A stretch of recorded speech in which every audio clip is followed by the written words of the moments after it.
This is a video tutorial on creating the references page for the Critical Response Essay in English 101.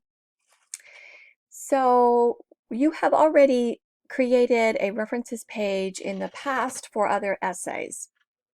And what you need to list is, of course, the citation information for the article that you read. So let's review creating that references page. On your Word document, and this of course can be slightly different directions depending on whether you're using Word 365 or even Google Docs, but for Word, your references page will be the last numbered page of your essay. So just to review, for the header for your essay, you of course need to put the page number in the top right corner of the document. And then the references page would be the last page. So it says number 1, but obviously this will be a higher number than that. Okay, and then on your references page, you will center the word references in bold font. And of course, you want to make sure that your spacing is set to double spacing or 2.0. And then hit enter and make sure that you realign to the left. Take it off of bold as well. Now, before you start typing your article information, you do need to make sure that you use the drop-down menu under paragraph to change your indentation to hanging. So under indentation special, you'll see hanging. For other word processors, you may find it in different spots, but all of them have the ability to set the hanging indent and then click OK. All right, so let's look at the article. We want to start with the author, so that would be James Hamlin. So on our paper, we'll put Hamlin, comma, space, J, period, space. The next item would be the date, which is October 7, 2014. So we'll put in parentheses 2014, comma, October 7, parenthesis, period, space. The next item would be the title, which is By Experiences, Not Things. And remember, on the references page, the title is written in sentence case. So you only capitalize the first letter of the first word. So this would be By Experiences, comma, Not Things, period, space. The next item would be the source, which is in The Atlantic, which is the name of a magazine.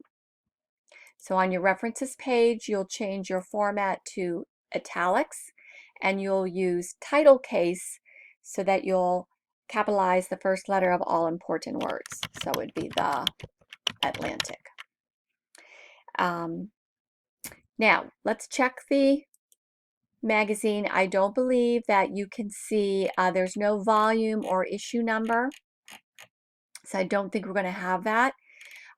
What we do need for this citation is where you got it from, and you can't use your Delaware Tech D2L URL.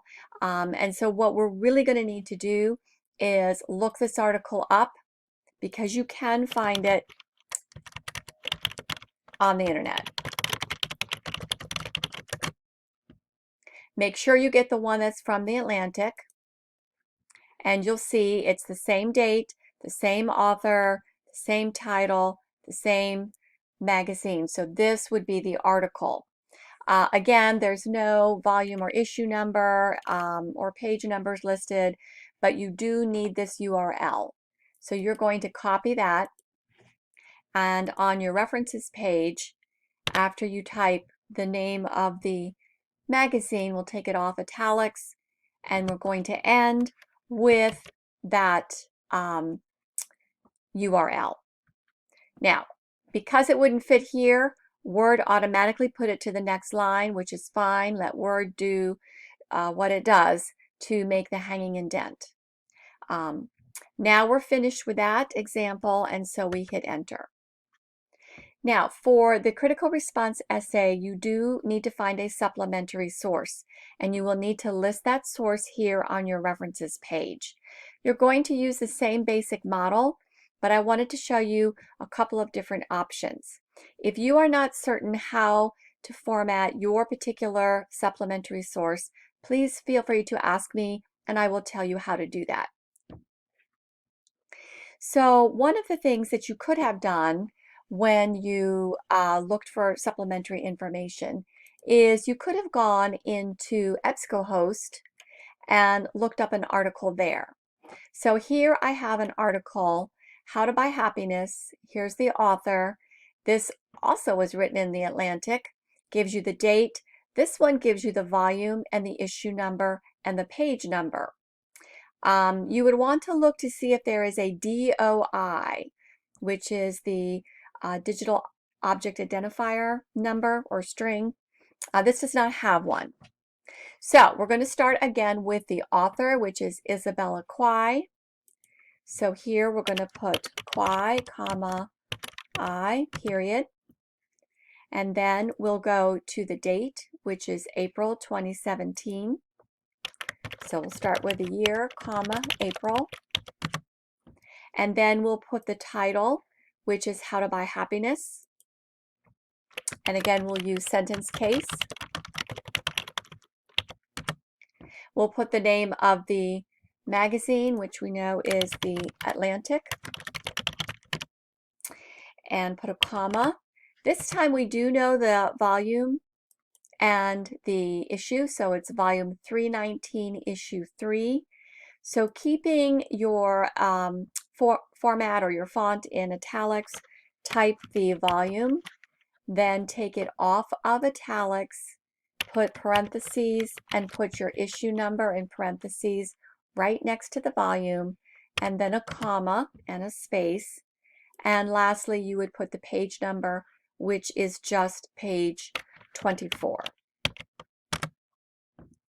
Now, if there were a DOI, you would list that here.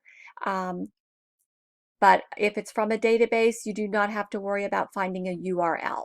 So that would be the end of your entry if this is your supplementary source. And of course, your reference page will only have two sources since you just put the article in there and your one supplementary source. But let's look at a couple of different options. Let's say that you went into Google, went on the web, and we found a different article on the web called Why Buy Experiences Not Things is Bad Advice. We have an author, we have a date. This is not a published magazine, and if you weren't sure, you could look it up, Google the name of it and see if it's actually a journal. So this would be considered a web page. We're going to still list it in the same elements. So we're going to start with the author. So this would be TEH, let's me to change it, D. And this one did have a date, September 23, 2019.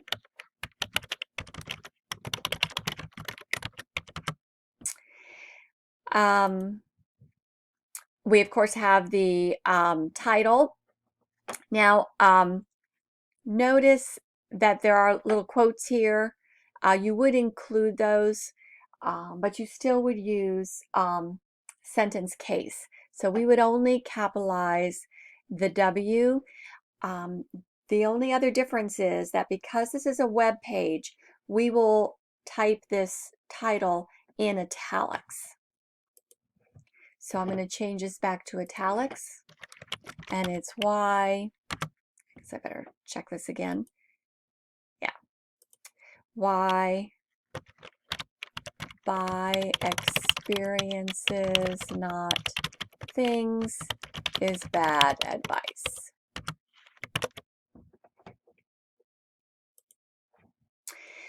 Then we would want to put for a web page the web site. So this is from Forge. So we will type that here, not in italics. And then finally, if it's something you found on the web, it's a web page, you do need the URL to take you to that source. So we will again paste that URL. All right, and then let's say that instead of finding an article, you Google James Hamlin to find a little bit of information about him. So here is his website. It's simply titled James Hamlin, and there's a little bit of information here. So this would be considered a web page. You would start again with the author. Obviously, the author, you can tell it's his website. So the author is James Hamlin. So that would be Hamlin, comma, J, period. Let's look for a date. And there is none. So you would put for the date, little n period, little d period, which stands for no date. The title of his webpage is James Hamlin, and you would capitalize both of those because they're proper nouns. We would normally put the website here, but since it's his website, we really don't need to repeat it. So the last piece of information we need is the URL. Now, this doesn't show the full URL. I'm going to see what happens when I copy it and paste it. Okay, so that works. So you do want to have the full URL with the HTTP and the www, but that did it for you. All right, now when you put your references on the page, of course you'll only have two, but make sure they're in alphabetical order. So as it turns out, these three are in alphabetical order. This one is not. So if these were the two sources, the article and the author bio that you used, then you would need to move this one. So I'm going to cut that, and I'm actually going to place that first. So we have the same author, but different dates. No date comes before a date. If this did have a date, you would arrange them in order with the oldest one first. That's correct.